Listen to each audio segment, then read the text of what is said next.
Wa qala al-musannif rahimakumullah wa nafa'ana bi ulumihi fid dharain. Amin ya rabbal alamin. Bismillahirrahmanirrahim. Wa su'batul khamisatu al-imanu bi fana'il alam ad-dunyawi al-uluwi was-sufli wa bil yaumil akhiri ma'a mastamala alaihi minal jazai wal hisabi wal mizan wasirati wal jannati wan nar.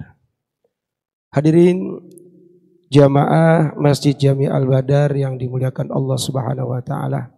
Kembali pada kesempatan siang hari ini setelah kita sama-sama melaksanakan kewajiban kita salat zuhur beserta berjamaah, mudah-mudahan salat kita diterima oleh Allah Subhanahu wa taala dan menambah keberkahan ibadah kita. Kita lanjutkan dengan melaksanakan ta'limut ta'lim, yaitu belajar sama-sama menuntut ilmu agama. Mudah-mudahan menjadi ilmu yang bermanfaat baik di dunia maupun di akhirat dan dapat kita amalkan dalam kehidupan kita sehari-hari. Baik, kita melanjutkan materi pelajaran yang sebelumnya dulu saya pernah sampaikan, masih tentang kitab Syu'bul Iman, yaitu cabang iman. Kita sudah menjelaskan beberapa cabang, yaitu 4 cabang. Ya, dari 77 sudah 4 cabang. Dan kita lanjutkan pada kesempatan siang hari ini, kita lanjut pada cabang yang kelima. Apa itu cabang yang kelima? Al-imanu bi fana'il alam, yaitu beriman akan terjadinya kerusakan alam di akhir nanti. Yakin, percaya bahwa nanti hidup kita ini ada akhirnya. Dan dunia ini pun akan berakhir. Tidak boleh ada keraguan, masa iya ada kiamat. Nggak boleh ada keraguan, masa iya ntar saya mati. Atau setelah mati ada kehidupan lagi, bohong kali.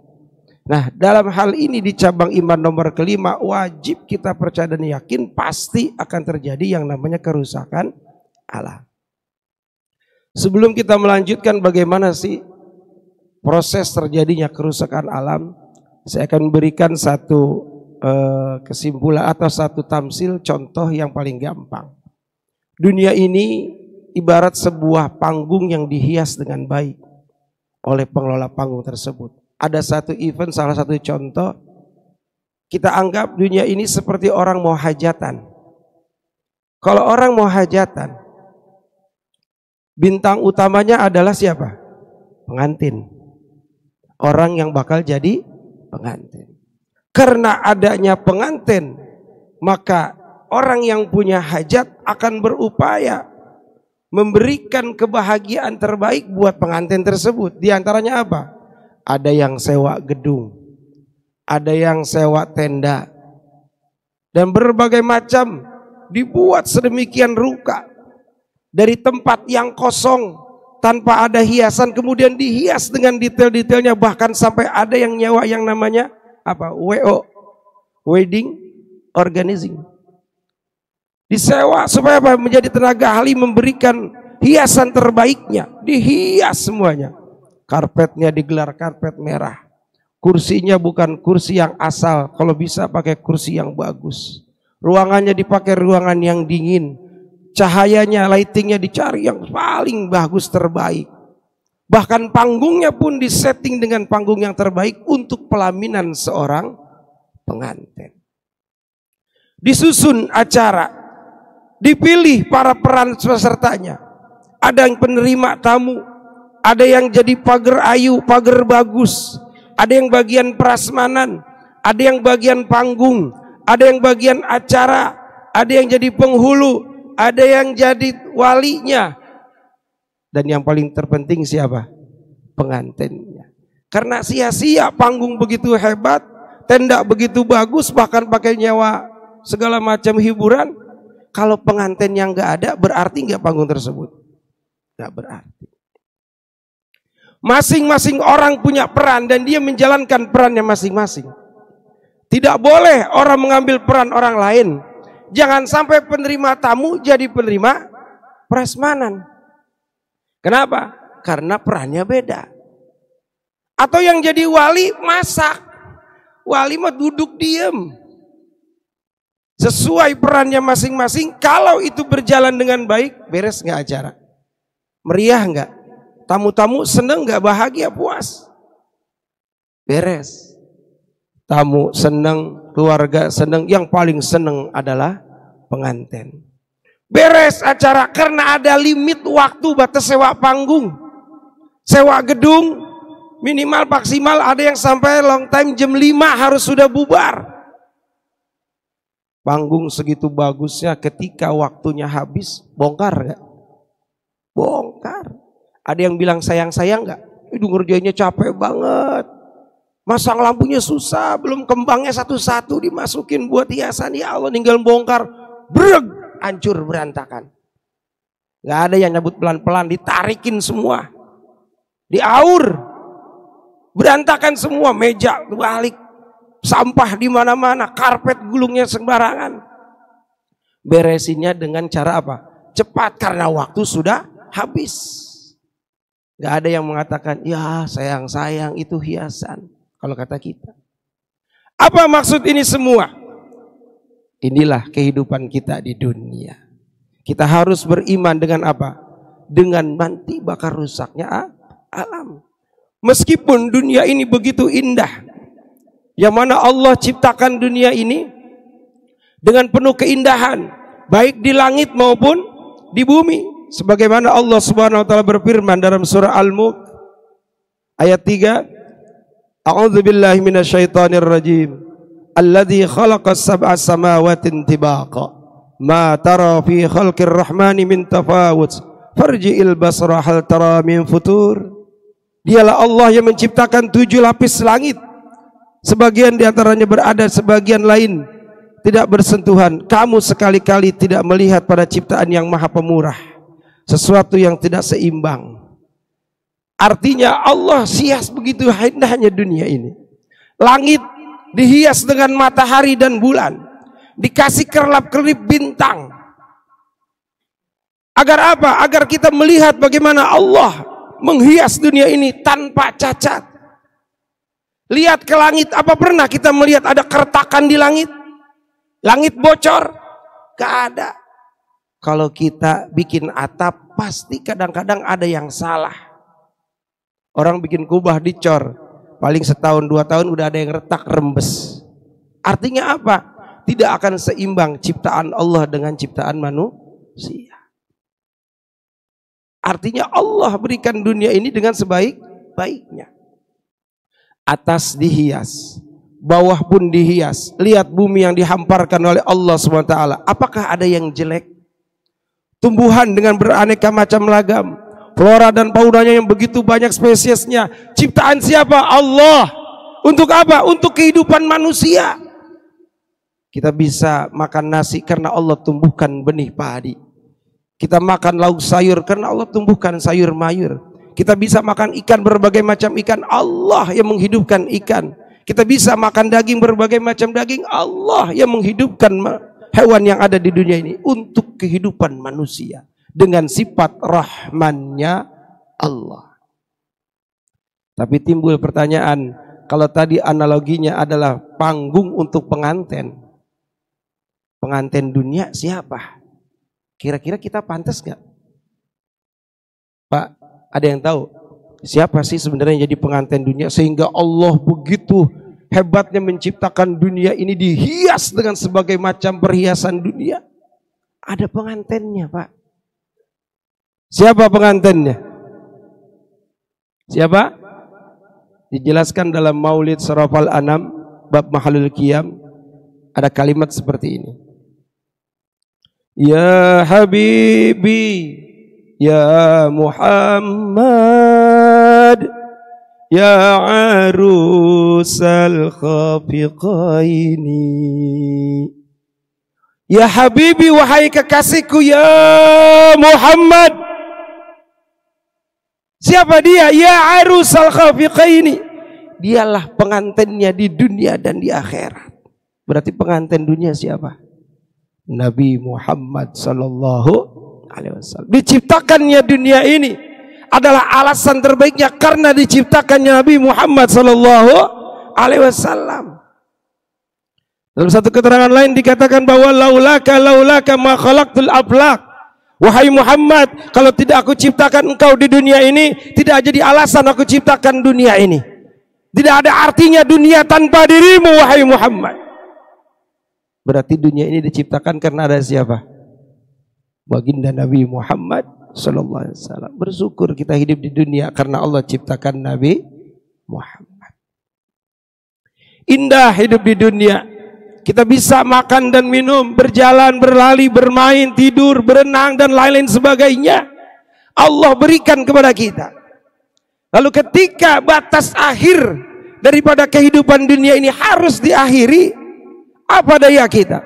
Apakah kita bisa mempertahankan keindahan dunia ini? Apakah kita bisa mempertahankan kesenangan dunia yang kita miliki?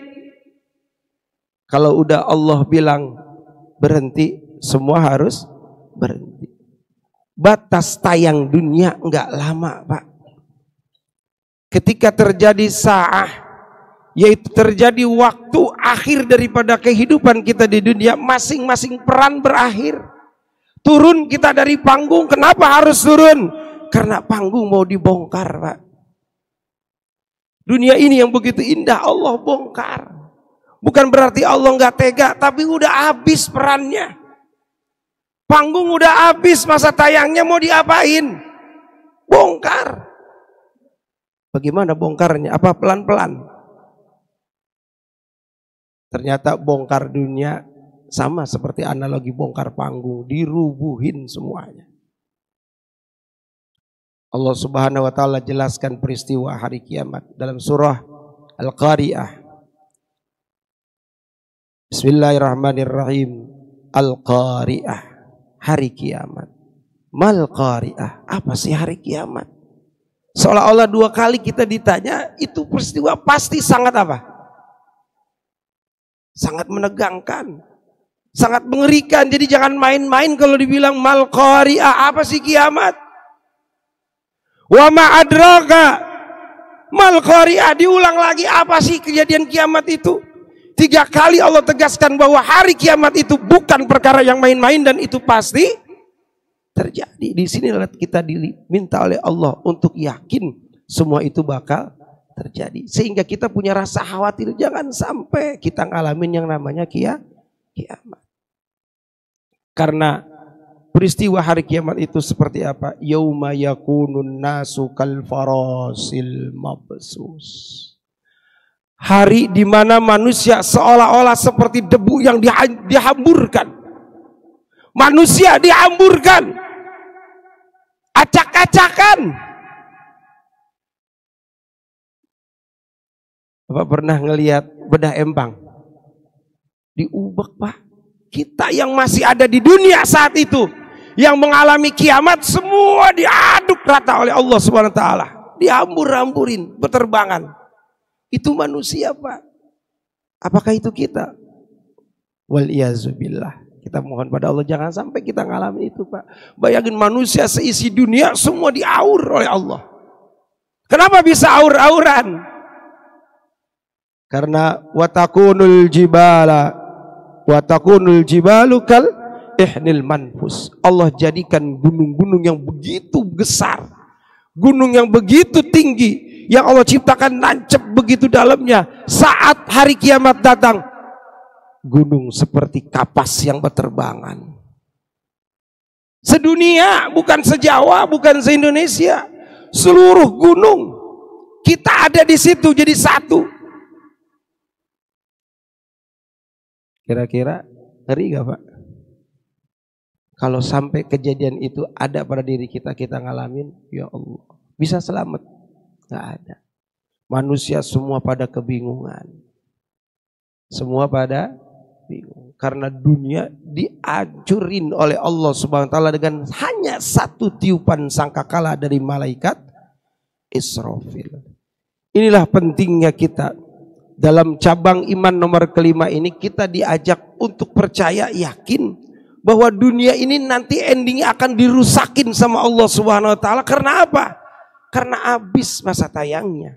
Maka disebut hari kiamat. Kita yang hidup di dunia semua akan dimusnahkan oleh Allah yang namanya kematian. Kira-kira selamat enggak kita? Pak, Bu, kalau kiamat datang kita selamat enggak? Allah karim. Nah sekarang kita berpikir, ya Allah, saya jangan sampai ngalamin kiamat yang terjadi, yang hakiki, yang dihancurkannya dunia, yang manusia seperti berterbangan seperti abu. Ya Allah, jangan sampai. Tapi kata Allah, manusia, insya Allah kiamat buat orang mukmin mah nggak ngalamin. Insya Allah. Dihancurinnya dunia, dijatuhinnya bintang-bintang dan bulan, insya Allah orang yang beriman tidak akan mengalami. Kita tanya diri kita masih beriman nggak? Dengan terjadinya alam akhirat nanti seperti ini, kita percaya, yakin, atau ada ragu? Sedangkan iman ma'asyak layasihu. Iman sedikit ada keraguan tidak sah. Lalu apa hikmahnya dengan kita beriman tentang adanya hari akhir, dihancurkannya dunia? Buat kita hikmahnya harus apa? Hikmahnya kita harus punya rasa takut kepada Allah akan terjadinya hari kiamat. Tapi ada yang harus kita persiapkan dan harus kita takutkan. Apa? Kiamat yang terdekat dengan kita. Apa kiamat yang terdekat dengan kita? Yaitu adalah kematian kita yang udah pasti bakal datang lebih awal daripada kiamat. Itu kiamat terdekat kita. Pertanyaannya, ketika kiamat itu datang ke kita, yaitu kematian kita, kitanya udah siap belum dibongkar? Diturun paksa oleh Allah, sedangkan kematian itu nggak bisa dimajukan atau dimundurkan walaupun satu saat. Maka kita disuruh persiapkan kematian kita. Walaupun kejadian hari kiamat pasti terjadi, kita berharap jangan sampai ngalamin. Tapi kematian udah pasti terjadi, dan itu nggak ada yang tahu kapan bisa datang. Apa kita udah siap? Ada satu cerita untuk penutup. Ada seorang yang kaya raya. Dia punya karyawan yang jujur tapi bodoh. Dia bikin satu surat wasiat, dititipkan sama karyawan dia. Bang, saya nitip surat wasiat. Ini cariin orang yang lebih bodoh dari abang, kasih ke dia. Kalau abang ketemu dengan orang tersebut, kasih ke dia. Ini kan pelayannya dia sekolah, kagak, tapi jujur. Akhirnya apa? Selang beberapa tahun kemudian, si orang kaya sakit keras. Pembantunya nengokin, Pak, gimana kabarnya? Aduh bang, kayaknya udah gak ada harapan saya bisa sembuh. Penyakit udah semuanya diperiksa, gak ada yang bisa diobatin. Kayaknya saya bakal pulang Pak. Bapak mau kemana? Ya ke sono. Ke sono kemana? Ya gak mungkin bisa pulang lagi kayaknya. Emang Bapak punya bekal? Bekalnya apaan? Ya kalau ke sono Bapak minimal punya bekal. Bapak rajin sholat. Bapak sholat? Kagak. Rajin sedekah. Bapak sedekah? Kagak. Rajin ngaji. Bapak sering ngaji? Boro-boro. Pak, bentar saya mau pulang. Kata siapa? Kata pembantunya. Balik lagi dia bawa surat wasiat. Pak, alhamdulillah hari ini titipan Bapak saya titip lagi ke Bapak. Loh kok dibalikin lagi? Emang belum ketemu? Udah Pak.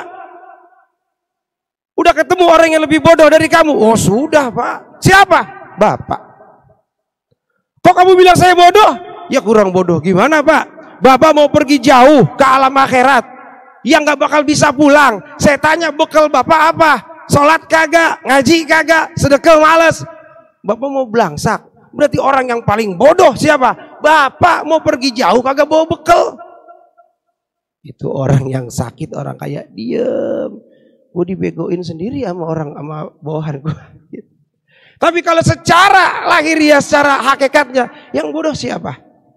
Majikannya. Udah tahu mau pergi jauh ke alam akhirat, bekal sholat, sedekah dan lain-lainnya kagak pernah disiapin. Berarti apa? Nekat. Sedangkan kematian udah pasti, tapi bekal nggak pernah disiapin. Oleh karenanya di momen hari ini kita menjelaskan tentang beriman kepada rusaknya akhir dunia ini. Kita pun harus yakin percaya diri kita pun bakal berakhir. Ketika akhir hidup kita, kita sudah siap. Mau kapanpun, mau dimanapun, mau apapun kondisi kita, minimal kita sudah siap. Apa bekal terbaiknya? Fatazawwadu fa inna khairaz zadit taqwa. Maka berbekallah. Sebaik-baik bekal adalah takwa kita kepada Allah Subhanahu wa taala. Besar kecilnya amal kita hanya Allah yang menerima. Kita nggak perlu ngitung-ngitung berapa banyak amal kita, karena yang berhak nerima cuma Allah. Malaikat juga cuma nyatet. Kita berbuat baik dicatat malaikat, berbuat jelek dicatat malaikat. Tapi kalau kita taubat, insya Allah Allah yang nerima, malaikat memang nggak tahu. Tapi kalau berbuat baik tidak ikhlas, Allah pun tahu mana yang diterima mana enggak. Maka beramallah. Sebaik-baik amal adalah yang dijatari dengan ikhlas, hanya mengharap ridha Allah Subhanahu wa taala. Mudah-mudahan ada manfaatnya. Dan yang paling terpenting, mudah-mudahan jadi ibrah, pelajaran terbaik khususnya buat al-fakir pribadi dan umumnya para hadirin sekalian. Mudah-mudahan kita bisa mempersiapkan kematian kita dengan memperbanyak bekal kita, yaitu takwa kepada Allah Subhanahu wa taala. Amin ya rabbal alamin. Al-Fatihah. A'udzubillahi minasyaitonirrajim. Bismillahirrahmanirrahim. Alhamdulillahirabbil alamin arrahmanir rahim maliki yaumiddin. Iyyaka na'budu wa iyyaka nasta'in. Ihdinas siratal mustaqim. Siratal ladzina an'amta 'alaihim ghairil maghdubi 'alaihim waladdallin. Amin. Astaghfirullahaladzim. Falakal hamdu ya Allah ya Maulana ma'bud ya Karim. Allahumma shalli wa sallim ala sayyidina Muhammad wa ala ali sayyidina Muhammad. Allahumma rabbana anfa'na bima 'allamtana rabbi 'allimna lazi yanfa'una rabbi faqihna wa faqih ahlana wa qarabati lana fi dinina tawassalna bi ta'allumin tawassalna bi ta'limin antarzuqana wasi'a wa antarzuqana al-amana subhanakallahumma bihamdika asyhadu an la ilaha illa anta astaghfiruka wa atubu ilaik. Wassallallahu ala Muhammadin wa ala alihi wasallam walhamdulillahirabbil alamin. Assalamualaikum warahmatullahi wabarakatuh.